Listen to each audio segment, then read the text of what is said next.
East India company एक ऐसी company जिसने हमारे देश पर 200 सालों तक राज किया है और उसके बाद लूट कर छोड़ दिया। और उसी के सामने है हमारी देश की एक कंपनी टाटा, जिसने ईस्ट इंडिया कंपनी के जैसे हमारे देश में 200 सालों से राज किया है और करते आ रही है। लेकिन ये कंपनी हमारे देश की एक स्ट्रॉन्ग बैकबोन बन गई है। चाय से लेकर खाने में नमक के जरिए हमारे देश के हर घर में जा चुकी है। चाहे इकोनॉमी की बात हो, एम्प्लॉयमेंट की बात हो या फिर सोशल वेलफेयर की बात हो, टाटा ग्रुप ने प्रॉफिट और लॉस से पहले देश के वासियों के बारे में सोचा। लेकिन टाटा परिवार ने हमारे देश को जो सबसे कीमती रतन दिया है वो है रतन टाटा सर। रतन टाटा सर, इनके बारे में मैं आपसे जितना भी कहूं वो कम है। विनम्रता की मिसाल, स्ट्रगल की असली डेफिनेशन है रतन टाटा सर। इनफैक्ट अगर हम रतन टाटा सर के सामने लेजेंड शब्द लगा दें तो वो शब्द भी अपने आप को भाग्यशाली समझेगा। आपको क्रिकेट या फुटबॉल पसंद हो या ना हो, लेकिन आपको रतन टाटा सर की ऑनेस्ट स्माइल जरूर पसंद हो। 1990 में रतन टाटा सर ने टाटा ग्रुप की कमान संभाली थी और तब से लेकर अब उनके रिटायरमेंट तक टाटा का रेवेन्यू 40 बार और प्रॉफिट 50 गुना बढ़ चुका है। एक सक्सेसफुल बिजनेसमैन के साथ रतन टाटा एक सच्चे देशभक्त भी है और उन्हें समय समय पे बहुत बार प्रूफ किया है। वैसे तो रतन टाटा के बारे में आपको बहुत कुछ पता होगा, लेकिन आज इस वीडियो में मैं आपसे ऐसी चीजें शेयर करने वाला हूं जो आपको शायद ही पता हो। तो चलिए आज हम रतन टाटा सर की जिंदगी से जुड़ी कुछ ऐसी बातें जानते हैं जो एक एक बच्चे को पता होनी चाहिए। पर वीडियो शुरू होने से पहले लाल सब्सक्राइब बटन जरूर दबा दीजिए।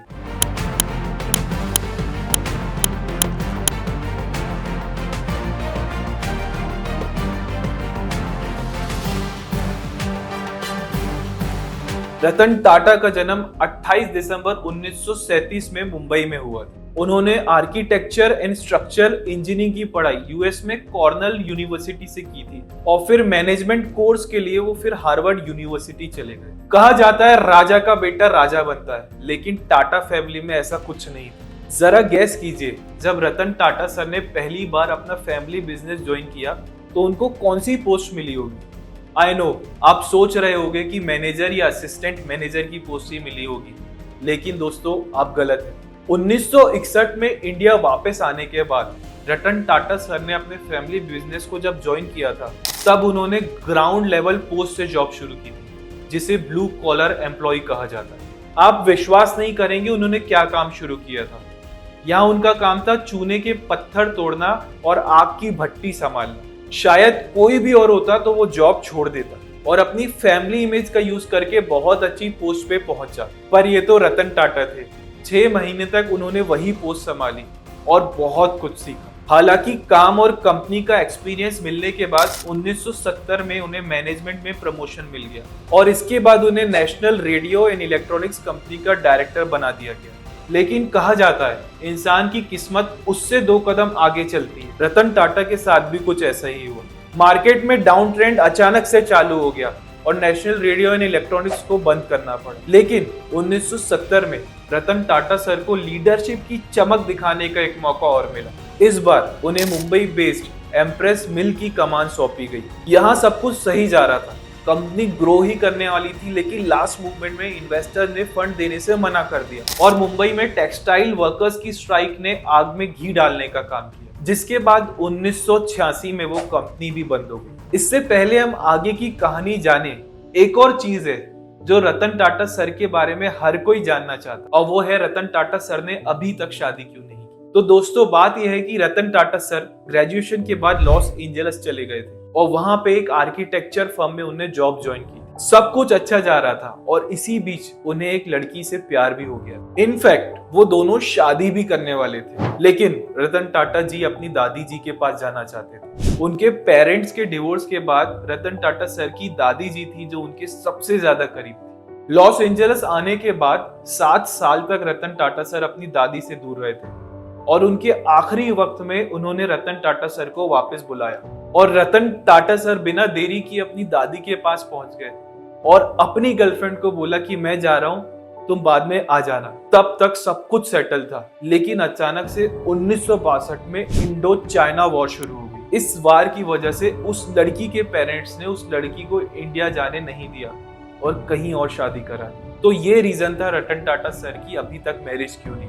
अब चलिए वापस आते हैं और रतन टाटा सर की बिजनेस जर्नी की बात करते हैं। 1991 में JRD टाटा ने चेयरमैन की पोस्ट छोड़ दी और रतन टाटा सर को नया चेयरमैन बना दिया। आज हम रतन टाटा सर को जानते हैं, लेकिन उस वक्त जब उन्हें कंपनी का चेयरमैन बनाया तब कोई भी उनकी लीडरशिप क्वालिटीज को नहीं जानता था। इसलिए JRD टाटा को और रतन टाटा को बहुत कुछ झेलना पड़ा। उस वक्त रूसी मोदी, दरबारी सेठ, अजित केरकर और नानी पालखीवाला ये सब अपने एक्सपीरियंस और वर्क की वजह से जाने जाते थे। लेकिन JRD टाटा के इस डिसीजन से ये सब बहुत ज्यादा नाखुश हुए और इन सारे इश्यूज का सामना करते हुए हमारे रतन टाटा सर आगे बढ़ते रहे।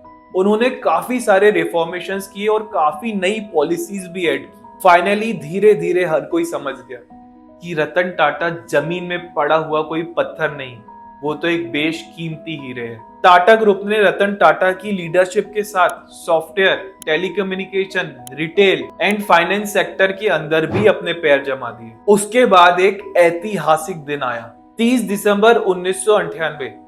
ये वो दिन था जब टाटा ने अपनी इंडिका मार्केट में उतारी थी, लेकिन इसके पीछे सोच रतन टाटा जी की थी।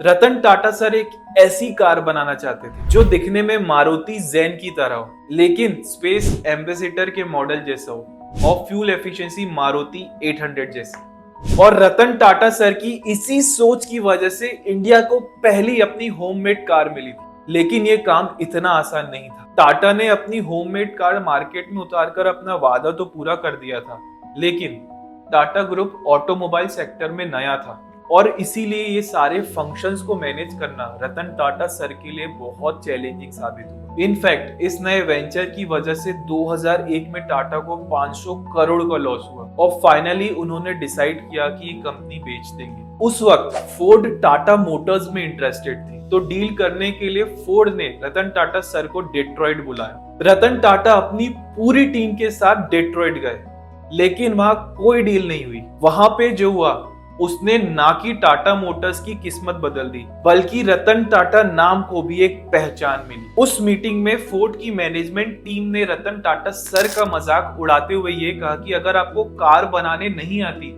तो आप कार के बिजनेस में उतरे ही क्यों। और साथ में उन्होंने ये कहा कि हम ये कंपनी खरीद के टाटा पे एहसान कर रहे हैं। उस दिन रतन टाटा सर अपनी पूरी टीम के साथ न्यूयॉर्क वापस आए और पूरी रात होटल में कुछ सोचते रहे। वो बात रतन टाटा सर के दिल पे लगी थी, और जब कोई बात दिल पे लगती है तब इंसान दिल और जान लगा के काम करता है।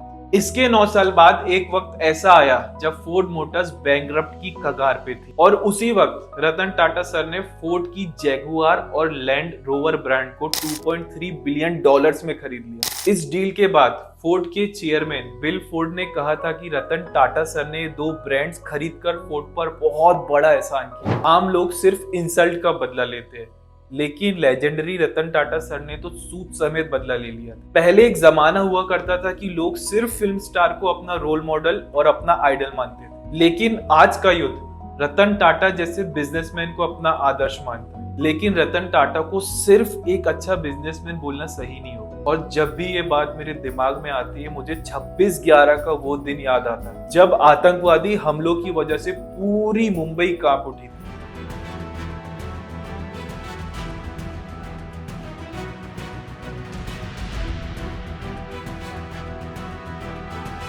26/11 के उस हमले में ताज होटल में काम करने वाले कई लोगों ने होटल के गेस्ट को बचाने के लिए टेररिस्ट की गोलियां अपने सीने पे ली थी। और ये बात सुन के तो एक बार इंटरनेशनल मीडिया भी हिल गया था कि आखिर रतन टाटा सर अपने स्टाफ को कौन सा नमक खिलाते हैं कि स्टाफ गेस्ट को बचाने के लिए अपनी जान दे दिया। आपको शायद पता नहीं होगा दोस्तों कि हार्वर्ड बिजनेस स्कूल ने इस टॉपिक पर केस स्टडी भी की। लेकिन बात यहाँ खत्म नहीं होती। 26/11 के हमले में जिन लोगों ने अपनी जान गंवाई थी, उनके परिवार के लिए रतन टाटा सर ने इतना कुछ किया ना कि पूछिए मत। इस हमले में 80 जितने एम्प्लॉयज घायल हुए थे और कुछ लोगों की मौत भी हो गई। रतन टाटा पर्सनली उनके घर गए और उनके परिवार वालों से पूछा कि बताइए मैं आपके लिए क्या करूं। सोचिए जरा, क्या इतना मॉडेस्ट इंसान सिर्फ एक बिजनेसमैन हो सकता है भला? इसलिए मैंने कहा था आज का हमारा युद्ध फिल्म स्टार का फैन नहीं है, बल्कि ऐसे भारत रत्न का फैन।